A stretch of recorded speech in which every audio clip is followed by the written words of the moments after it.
Champions Cup Sunday game. It's Monday over here in New Zealand. Munster and Harlequins. That's the game I am going to watch.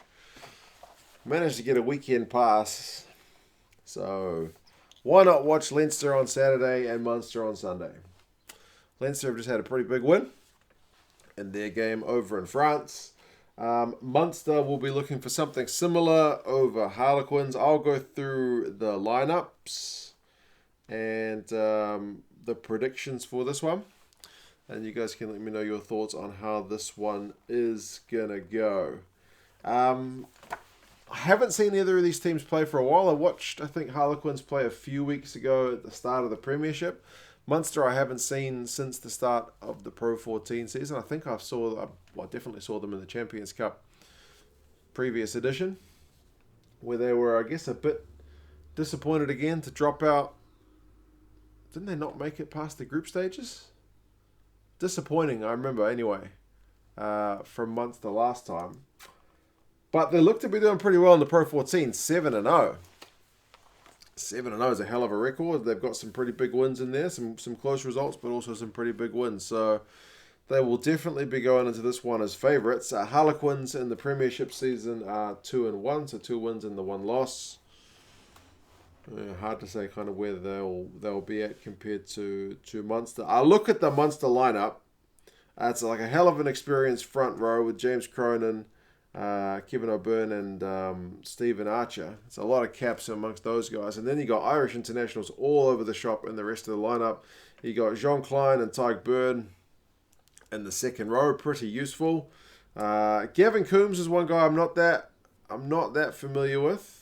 I don't know that I've seen him play. Peter Amani though, number 7, apparently based on Ireland's recent results, fancies himself a bit of an outside back with some kicks through and whatnot, but he's captain, and CJ Stunder's there at number 8, another Irish international.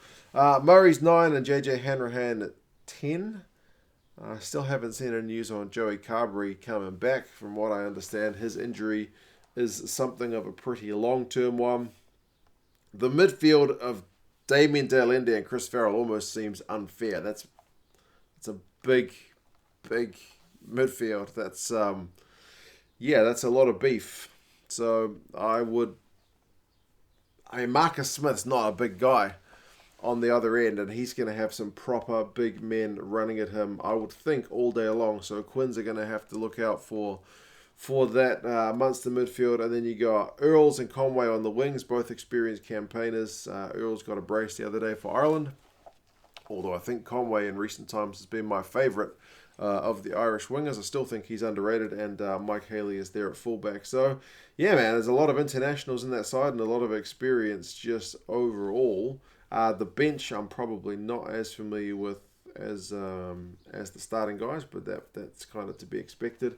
For Quins, you've certainly got a few internationals there as well. You got Joe Marler at loosehead, so he'll be looking to put in a good shift at scrum time alongside Wuko Lowe, who's I think former Stormers man, Super Rugby, pretty good scrummager.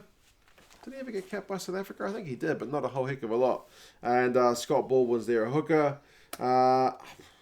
Tizard and Young is the second row. I'm certainly not as familiar with them as I am the Munster second row.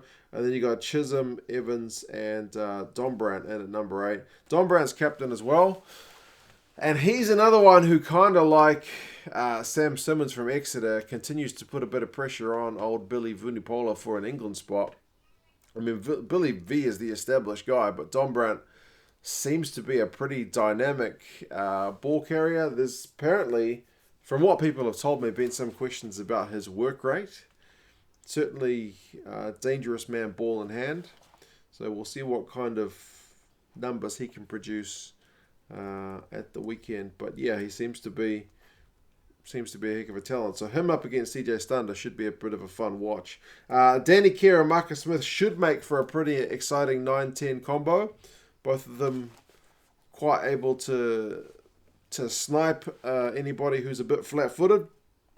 Ben Tapawai and Luke Northmore are the midfield. Tapawai, again, he's going to have a bit of a job ahead of him containing the likes of Dale Indy and Farrell, likewise Northmore, but he's an experienced campaigner, so we'll see what he can do.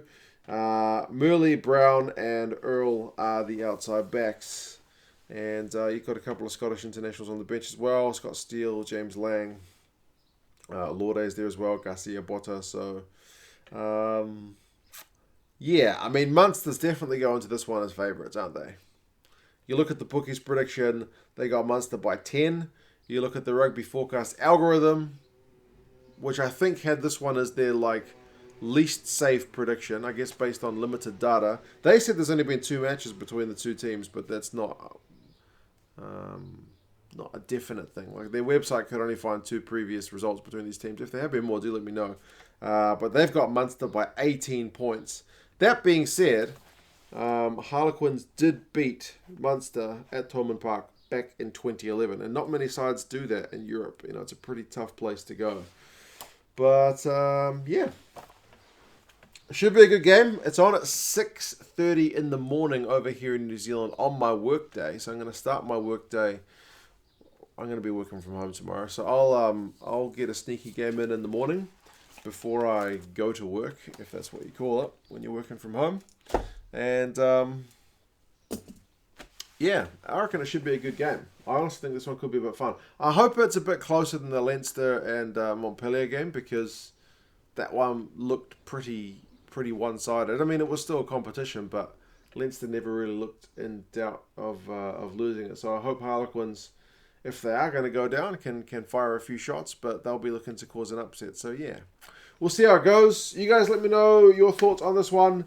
Any of the guys I kind of skimmed over in the lineups, do let me know who else I should be keeping an eye out for. It's always really helpful and gives me a few insights into some of the guys that I haven't seen that much of. But yeah, you guys have any thoughts?